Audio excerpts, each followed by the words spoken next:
What's the difference between piecework and Scrum? Yep, they're both the same. Okay, they're not entirely the same. In piecework, you count the pieces. In Scrum, you count your pieces falling into place by the end of the sprint. Today, we're talking about everyone's favorite framework, Scrum.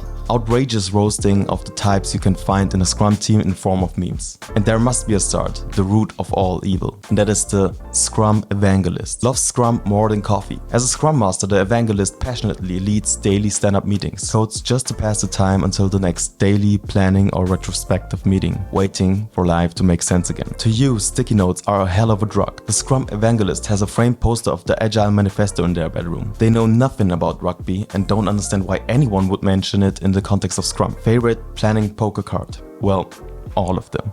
The ghosts. Nobody knows if the ghost is exceptionally good at understanding everything or has no idea what the meeting is about and is now too afraid to ask, nodding the way through any social interaction. Camera is turned off most of the time. Sorry, can you repeat that for me? Which part? Well, all of it. Favorite planning poker card? 3. Not too high, not too low, never needs to get any discussion about it. The Overcommunicator.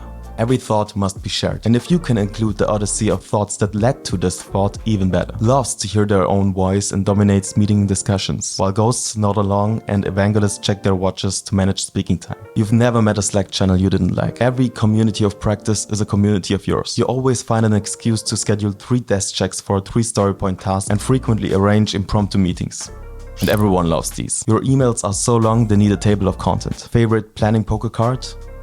13. The coding prodigy. Would rather be coding subroutines than sitting in meetings. Retrospectives are useless and plannings are a conspiracy of managers that need to make up an excuse to keep their jobs. Silencing the meeting speaker's voice due to noise suppression triggered by the constant mechanical keyboard typing. By the time a story is refined, the coding prodigy has already started working on it. Your mechanical keyboard is louder than your voice in the meetings. Just try to look up once in a while so we know you're alive. Favorite planning poker card is a 1.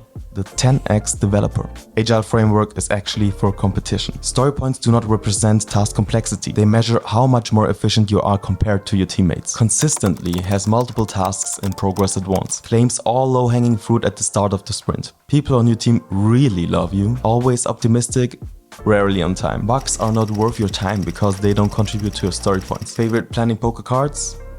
8. Last but not least, we got the Skeptic. Keeps questioning the reasoning behind every meeting. Believes that talking about work isn't really work. Extends retrospectives unnecessarily by discussing their importance, their lack of importance. Always challenges teammates' ideas for the sake of it. Seeking more visibility through meetings. Despite having 20 years of experience, still complains about processes that make sense and will eventually be changed through their thought-provoking questions. Not. This was Gloria Borger at your service. Also, the YouTube algorithm brought you here, so let's trust it and watch the next one. Take care.